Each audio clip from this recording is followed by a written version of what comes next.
Hola, mi nombre es Rafael Barber Cortey y soy el curador de Fantástico Interior.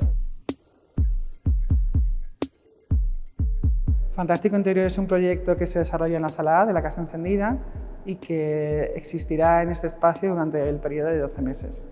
El ciclo se compone de 4 escenas que toman la forma de 4 exposiciones con 4 artistas distintos. La primera con Admin Oliti, la segunda con Marina González Guerreiro, la tercera con Eva Kotatkova y la cuarta con Corakrit Arnalunchai. Y además, al final del año se publicará un catálogo que funcionará como un epílogo después de la experiencia de los 12 meses.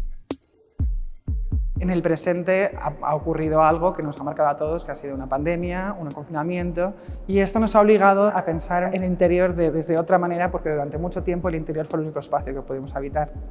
La idea del interior se entiende aquí no como un espacio, sino como ese lugar en el que tradicionalmente la modernidad nos enseñó a poner en práctica ciertas emociones. Digamos que ciertas emociones como la vulnerabilidad, lo delicado, lo frágil, se vivían en la intimidad y esa intimidad solo se podía practicar en el interior. Fantástico Interior tiene la intención de asomarse a esta intimidad, porque cosas como el autocuidado, como la salud mental, como la necesidad de cuidarnos los unos a los otros, son cosas de las que no hablábamos antes y empezamos a hablar ahora, y que tal vez este espacio es un lugar interesante para empezar a hacerlo. No es casualidad que la primera escena de Fantástico Interior sea Cuentos Peluche, Furry Tales, de Admin Oliti.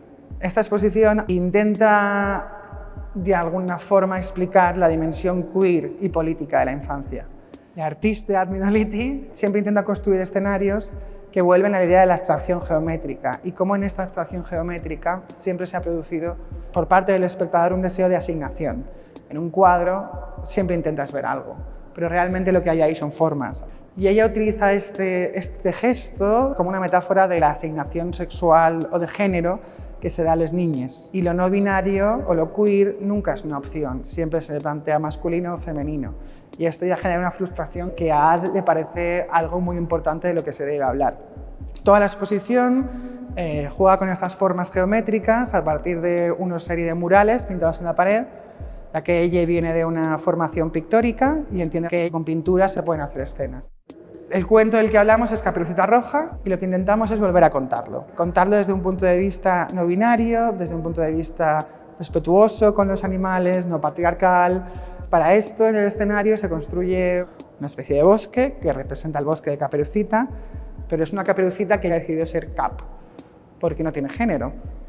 Y Lobe no es un animal violento, es un animaloide amable del que no tenemos por qué tener miedo. Cap y Lobe van vestidos con unos trajes diseñados por el diseñador Feli Quispe y además son 2 furries. Los furries son una especie de pseudocultura que se mueve entre lo animal, lo humano, lo femenino, lo masculino, lo infantil, lo adulto.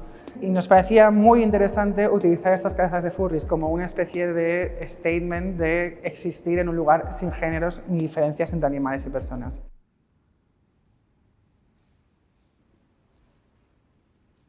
La exposición se activa a través de una performance realizada por 2 drag kings, que son Marcus Masalami y Happy Happy.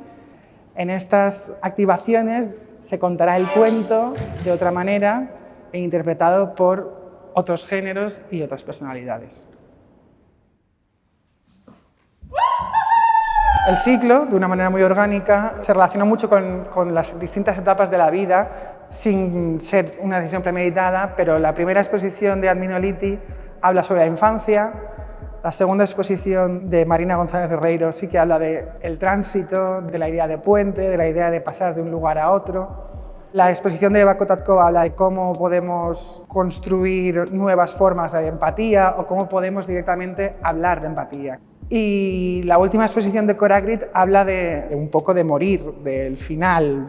Entonces, como que de alguna manera orgánica se ha construido un relato que tiene mucho que ver con un relato de vida, y que tiene mucho que ver con ese relato de emociones y de intimidad, que era lo que al principio queríamos transmitir.